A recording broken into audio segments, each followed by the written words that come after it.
Konsulenterne har været gode til at sætte sig ind i vores hus. De har været gode til at lære vores medarbejdere at kende. Jeg tror faktisk, at vores konsulenter her nu, som har været her i snart 2 år, de kender mange medarbejdere bedre, end vi gør. Og Mostrup og partner har simpelthen tilpasset deres konsulentstyrke under de her 2 år, så vi hele tiden ligesom har haft de optimale konsulenter til at hjælpe os.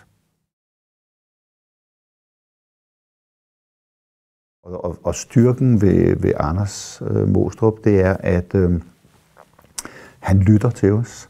Altså, han har ikke stået stejlt på, at nu har jeg de konsulenter.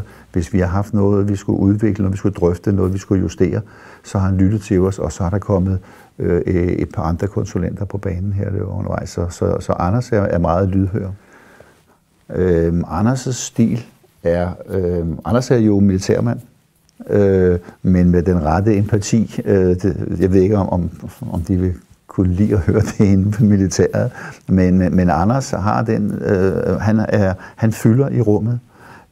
Der er en palette hos Mostrup og partner, hvor der er nogen, der har nogle bløde kompetencer, og det er helt klart, at Anders, han ved, hvor han skal sætte ind. Han har gået også 2 år i huset, så han har jo lært og ved, hvem er det, der skal have en lidt mere større dosis omkring at være med håndfast, og hvem skal have en blød side.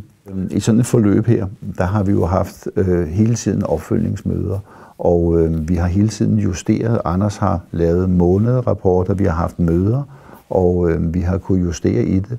Og jeg synes, mine forventninger til Anders som konsulent, det er, at han ville lytte til os, og det har han gjort. Så jeg synes, det er svært at sige, at han har nogle svagheder.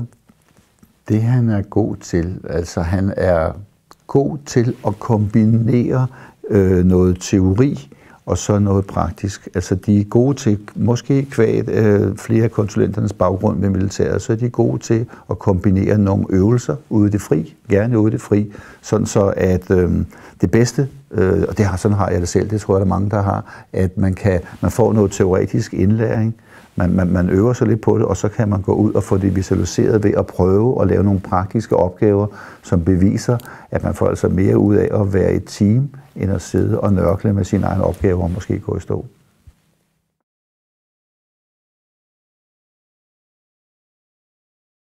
De 2 år, vi har været igennem her, har jeg lært Mostrup og partner som et meget kompetent virksomhed, og jeg kendte dem for øvrigt, de har lavet på opgaver før. Jeg vil ikke gå i gang med sådan et stort projekt, hvis jeg ikke stolede 100% på dem. Det er altså op til mig at sælge her i huset nogle kompetente konsulenter, så jeg havde ikke startet op med dem, hvis jeg ikke havde tillid til dem. Så det vil jeg bestemt gøre.